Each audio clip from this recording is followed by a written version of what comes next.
அஸ்ஸலாம் அலைக்கும் வரஹ்மத்துல்லாஹி வபரகாத்துஹு. தொழுகையின் பலன்களின் ஹதீஸ் 10. 2 ரக்காத்தின் மதிப்பு.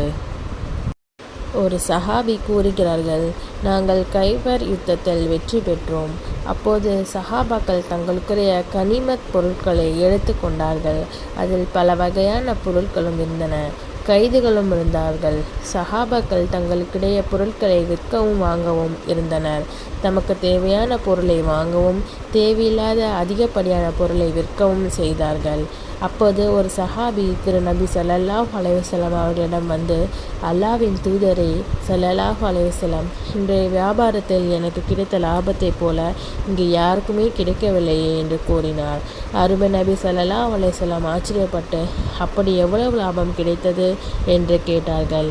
அதற்கு அவர், நான் பொருட்களை வாங்கவும் விற்கவும் இருந்ததில் 300 ஊக்கியங்கள் வெள்ளிக்காசுகள் லாபமாக கிடைத்தன என்று கூறினார். இதை கேட்ட இறுதி நபி ஸல்லல்லாஹு அலைஹி வஸல்லம், இதைவிட அதிகமாக லாபம் தரும் ஒன்றை உமக்கு கூறட்டுமா என்று கேட்டார்கள். அல்லாஹ்வின் தூதரே ஸல்லல்லாஹு அலைஹி வஸல்லம், அது என்ன என்று அந்த சஹாபி கேட்க, ஃபர்லு தொழுகைக்கு பின் 2 ரக்காத் நஃபில் தொழுவதாகும் என்று அருமை நபி ஸல்லல்லாஹு அலைஹி வஸல்லம் அருளினார்கள். அறிவித்தவர் இப்னு சல்மான் ரலியல்லாஹு அன்ஹு.